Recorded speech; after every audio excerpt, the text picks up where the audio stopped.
Friends, class 6 के R S Agarwal में हम लेसन 12 स्टार्ट करेंगे, जो कि क्या है पैरेलल लाइंस। अब पैरेलल लाइंस होता क्या है, देखिए, two line in a plane which do not meet even when produce indefinitely in either direction are known as parallel line. मतलब दो लाइन जो है वो एकदम सीधी लाइन रहेगी और वो आपस में कभी मिलेगी नहीं।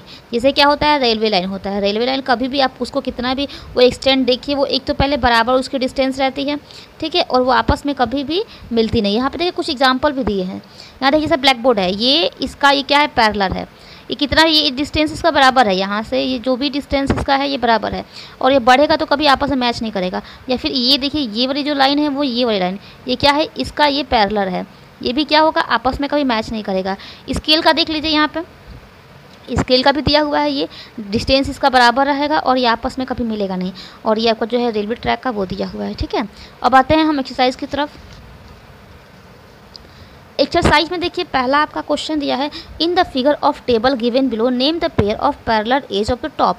मतलब यहाँ पे जो ये टेबल दिया हुआ है इसका हमें क्या करना है, जो पैरेलल हो रहा है वो लिखना है। तो यहाँ देखिए एडी का जो पैरेलल है, एडी का जो पैरेलल है वो बीसी का है, ठीक है। पैरेलल का साइन ये होता है, ठीक है। अब देखिए एडी जो है वो पैरेलल है बीसी के, क्योंकि इसकी जो लाइन अगर हम बढ़ाएंगे तो कभी आपस में मिलेगी नहीं।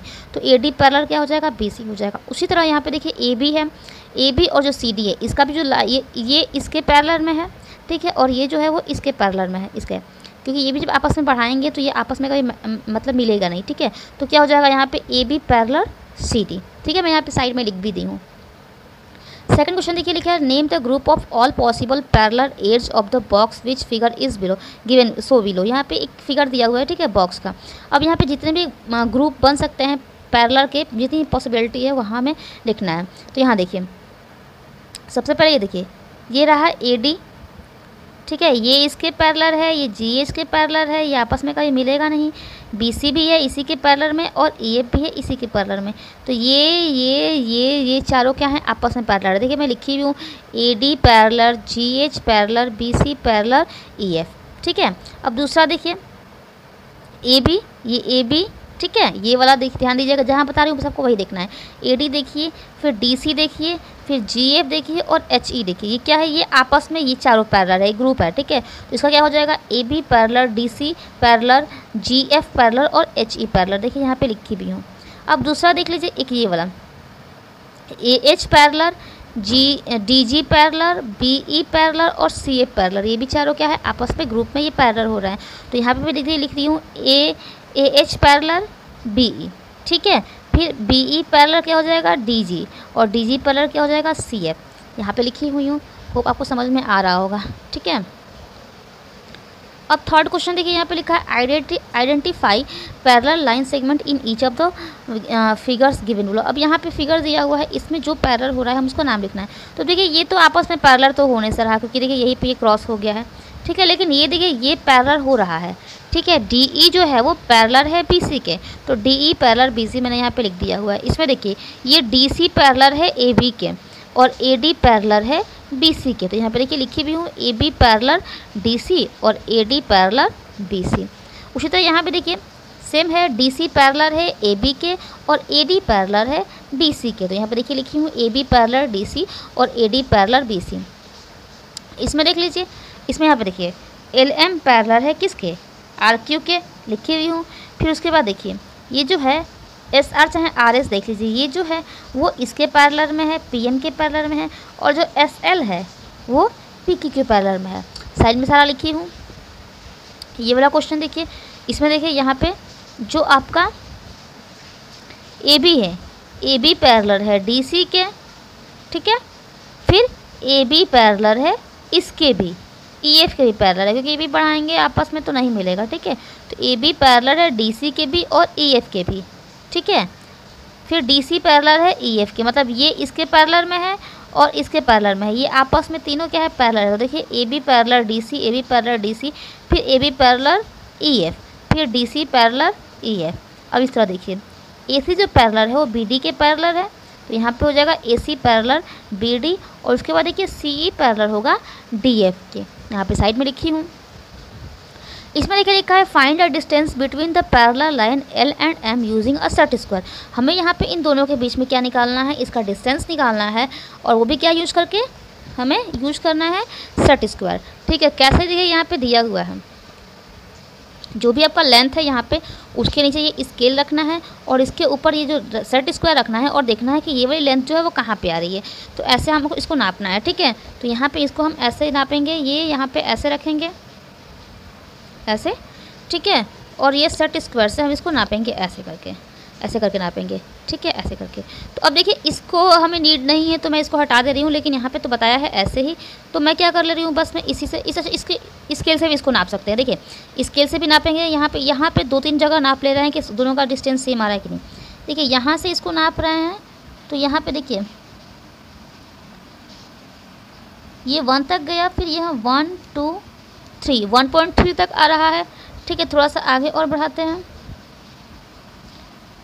यहाँ भी देखिए यहाँ 1 तक गया, फिर 1 2 3, और यहाँ देखिए यहाँ भी करते हैं तो ये 1 तक गया, 1 2 3 3 तक है। ठीक है, लेकिन हमें सेट स्क्वायर से बोला है तो हम सेट स्क्वायर से ही नापते हैं। गंदा हो गया सेट स्क्वायर मेरा, देखिए यहाँ पे, यहाँ देखिए यहाँ तक 1 पे गया है, फिर 1 2 3।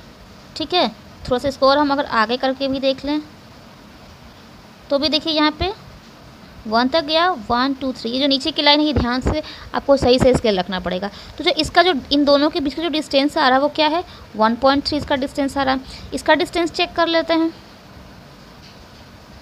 इसका डिस्टेंस देखिए 1 पे आ रहा है, 1 पे आ रहा है। यहाँ से यहाँ तक का थोड़ा सा 1-2 जगह और भी चेक कर ले रहे हैं। यहाँ भी देखिए ये नीचे की लाइन देखिए यहाँ पे, और यहाँ पे देखिए 1 पे आ रहा है। ठीक है, तो ये कितने डिस्टेंस का है, ये जो इसका डिस्टेंस है वो 1 सेंटीमीटर का डिस्टेंस है। ठीक है, अब देखिए 5th वाला क्वेश्चन कह रहा है कि in the figure L parallel M, जो ये एल पैरेलल एम 2 लाइन है, इसमें बीच में देखिए ए बी परपेंडिकुलर है एल पे। देखिए ये ए बी है वो एल पे परपेंडिकुलर है। परपेंडिकुलर में क्या होता है कि एक लाइन रहती है उस पर ये परपेंडिकुलर करेगा और 90 डिग्री का एंगल बनाएगा। तो यहाँ देखिए इधर भी ये 90 डिग्री का एंगल बन रहा है और इधर भी ये 90 डिग्री का एंगल बन रहा है। तो यहाँ पे क्या हो जाएगा, जो ए बी है वो परपेंडिकुलर कहलाएगा एल के। उसी तरह जो सी डी है वो भी परपेंडिकुलर कहलाएगा एल पे ही।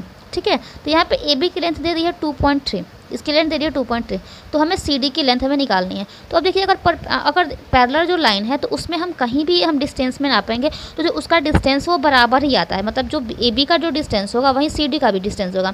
जैसे इस पर हम नाप रहे थे यहाँ पे, तो यहाँ पे कहीं भी हम नाप रहे थे तो इसका डिस्टेंस सेम ही जा रहा था, और इसका भी हम नाप रहे थे तो इसका भी डिस्टेंस सेम ही जा रहा था। ठीक है, तो 2 अगर पैरेलल लाइन है तो उनके बीच का जो डिस्टेंस है वो सेम ही होता है। तो जो यहाँ पर 2.3 ए बी का है तो सी डी का भी 2.3 ही होगा।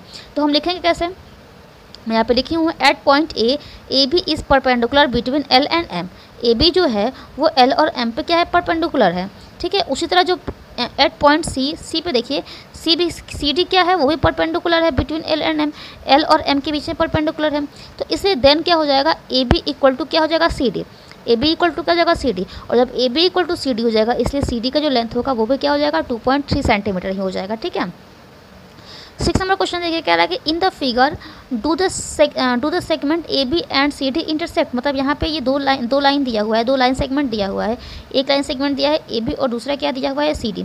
अब बोल रहा है कि यहाँ पे क्या है, ये जो है A B and C D intersect, मतलब ये क्या, ये इंटरसेक्ट करेंगे। आर दे पैरेलल, क्या वो पैरेलल हैं। Give reason for your answer, हमें आंसर भी देना है। तो यहाँ पे देखिए line segment A B and C D will intersect if they are produce industry. मतलब अगर हम इसकी लाइन को अगर हम लेंथ को बढ़ाएंगे, इधर से बढ़ाएं चाहे इधर से, कहीं से इधर से बढ़ाएंगे तो ये क्या होगा, ये कहीं पे आके एक जगह पॉइंट पे क्या होगा, ये इंटरसेक्ट करेगा ही करेगा। ठीक है, तो यहाँ पे ये इंटरसेक्ट कर रहा है, जब इंटरसेक्ट करेगा तो ये पैरेलल लाइन नहीं है। तो यहाँ पे देखिए मैं लिखी हूँ statement, line segment A B and C D will intersect if they are produced endlessly towards the ends A and C, इधर से।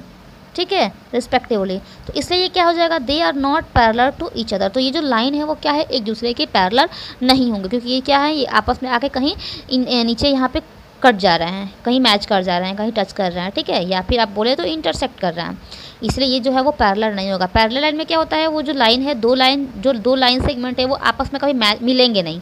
ठीक है, 7th नंबर देखिए using a set square and a ruler test whether L perpendicular M in each of the following case. अब यहाँ पे देखिए, यहाँ पे एक फिगर यहाँ बनाया हुआ है और एक फिगर यहाँ बनाया हुआ है।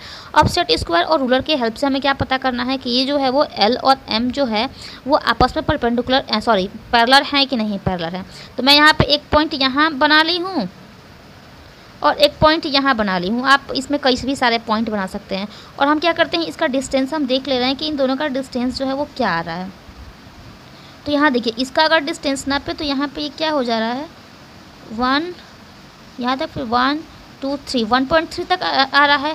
और फिर यहाँ पे नापते हैं, एक पॉइंट मैंने ए भी बना कर रखा हुआ है, 1 तक गया, फिर 1 2 3। ये जो है वो यहाँ पे भी इसका लेंथ 1.3 ही आ रहा है और यहाँ पे भी इसका लेंथ 1.3 ही आ रहा है। मतलब ये जो इसका लेंथ है, अगर हम इसी से हम यहाँ पे बना दें ये वाला लेंथ, अगर ये जो है लेंथ है, चाहे इसका जो ये वाला जो लेंथ है, ये भी क्या है, ये भी 1.3 सेंटीमीटर का है और ये भी 1.3 सेंटीमीटर का। दोनों जगह का जो लेंथ है वो बराबर है। जब दोनों जगह का ये लेंथ बराबर है, इसका मतलब जो है वो PM है वो AB के इक्वल है। यहाँ पे मैं लिखी हुई हूँ, ठीक है। तो इसलिए क्या हो जाएगा, L जो है वो पैरेलल हो जाएगा M के। तो ये तो ठीक है, पैरेलल है, ठीक है। अब इसको नापते हैं। इसको नापने के लिए हमें क्या करना पड़ेगा, थोड़ा बुक को टेढ़ा करना पड़ेगा ताकि हम कंफर्टेबली नाप पाएँ। अब देखिए, एक मैंने यहाँ पे पॉइंट P बनाया है और यहाँ पे M बनाया है, उसी तरह यहाँ पे A और B पॉइंट बनाया है, ठीक है। आप और भी पॉइंट बना सकते हैं इसमें और आप इसको नापना शुरू करते हैं। अगर यहाँ से हम इसको नापें तो जो इसका जो लेंथ आ रहा है वो कितना आ रहा है, 1 के बाद 1 2 3 4 5 तक आ रहा है। मतलब ये जो इसका लेंथ है वो 1.5 सेंटीमीटर आ रहा है। और अगर इसका तो ये तो देखने से इधर दिख रहा है चौड़ा दिख रहा है, तो मतलब ये बड़ा ही है।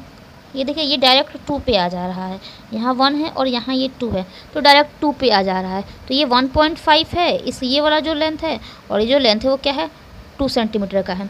तो ये क्या है, आपस में जो इसका डिस्टेंस है वो मैच नहीं कर रहा है, सेम नहीं हो रहा है। तो इसलिए क्या हो जाएगा, PM जो है वो नॉट इक्वल हो जाएगा AB के, क्योंकि इक्वल नहीं है। इसका 1.5 सेंटीमीटर है, ये 2 सेंटीमीटर है। तो ये जो है वो आपस में ये वाली जो इसका डिस्टेंस है बराबर नहीं है। तो इसीलिए क्या हो जाएगा, L जो है वो नॉट पैरेलल हो जाएगा M के। होप यहाँ तक आपको समझ में आया है। क्वेश्चन नंबर 8 देखिए, कह रहा है which of the following statement are true and which are false. मतलब यहाँ पे क्या बताना है आपको, ट्रू और फॉल्स बताना है। अब देखिए, कह रहा है कि 2 line are parallel if they do not meet even when produce. तो सही बात है, यहाँ पे देखिए स्टेटमेंट ट्रू है। 2 अगर लाइन तब पैरेलल होंगे जब वो आपस में मिलेंगे नहीं, चाहे हम उसको कितना भी प्रोड्यूस कर ले। तो ये स्टेटमेंट ट्रू दिया है। 2 parallel lines are everywhere the same distance apart. अब देखिए, यहाँ पे मैंने आपको इस वाले क्वेश्चन में भी नाप के दिखाया है और इस वाले क्वेश्चन में भी नापा, इस वाले क्वेश्चन में भी नापा। तो यहाँ पे कहीं भी हम तो अगर पैरेलल अगर लाइन है तो हम उसका जो डिस्टेंस नापेंगे तो वो हर जगह क्या होगा, सेम ही डिस्टेंस होगा। तो ये स्टेटमेंट भी ट्रू दिया है। 2 पैरेलल लाइन जो है वो everywhere the same distance apart, मतलब वहाँ पे कहीं भी उस पैरेलल लाइन में डिस्टेंस नापेंगे तो वो सेम ही आएगा। ट्रू स्टेटमेंट है। If 2 line segment do not intersect they are parallel. अब देखिए, 2 लाइन सेगमेंट है, अगर वो आपस में इंटरसेक्ट नहीं करेंगे, मतलब आपस में कहीं क्रॉस नहीं करेंगे, तो क्या होगा, वो पैरेलल लाइन होगा। तो ये स्टेटमेंट भी ट्रू दिया हुआ है। फिर लास्ट वाला स्टेटमेंट देखिए, if 2 rays do not intersect. अगर 2 रे हैं वो इंटरसेक्ट नहीं करते हैं आपस में, तो क्या वो भी पैरेलल होंगे। तो हाँ, वो भी पैरेलल होंगे। यहाँ पर मैं आपको बताना भूल गई हूँ, यहाँ पे देखिए, यहाँ पे दिया हुआ है। यहाँ तक तो आपको ये क्वेश्चन नंबर 8 तो समझ में आ गया है। इसमें क्वेश्चन नंबर 8 तक ही है। यहाँ पे ये आपका जो एक्सरसाइज 12 है वो खत्म हो गया है। थोड़ा सा यहाँ पे मैं आपको समझा दूँ। यहाँ देखिए, parallel segment and parallel rays. यहाँ पे देखिए पहला point, 2 segment are parallel if the corresponding line determined by them are parallel. मतलब ये जो है वो लाइन सेगमेंट अगर 2 है तो पैरेलल होगा। 2 ray are parallel if the corresponding line determined by them are parallel. Figure number 2, यहाँ पे ये देखिए 2 अगर रे हैं पैरेलल में है, तो यहाँ पे ये भी क्या हो जाएगा आपका, ये अगर कितना भी इसको आगे बढ़ाएंगे लाइन को तो वो क्रॉस नहीं करेगा, तो ये भी आपका पैरेलल हो जाएगा। फिर यहाँ देखिए, अगर 1 रे है और अगर 1 सेगमेंट है, अगर वो भी करस्पॉन्डिंग लाइन है जो डिटरमाइन करेंगे बढ़ाने पर भी, तो अगर वो पैरेलल होंगे तो आपस में नहीं मिलेंगे। तो यहाँ पर ये तीनों फॉर्म जो है वो क्या है, आपके पैरेलल के ही है। तो यहाँ पर आपको जो लेसन 12 है पैरेलल लाइन वो ख़त्म हो चुका है। अब मैं आपको नेक्स्ट वीडियो में लेसन 13 पढ़ाऊँगी, जो कि आपका क्या है, एंगल एंड दियर मेजरमेंट है। ठीक है, तो यहाँ पे आपका लेसन 12 खत्म हो गया है। वीडियो अच्छी लगी तो इसे लाइक कर दीजिए, चैनल पे नया है चैनल को सब्सक्राइब करके बेल आइकन को प्रेस कर लीजिएगा, और अगर वीडियो आपके लिए हेल्पफुल है तो इसे अपने फ्रेंड्स के साथ भी शेयर किया करिए। Thank you.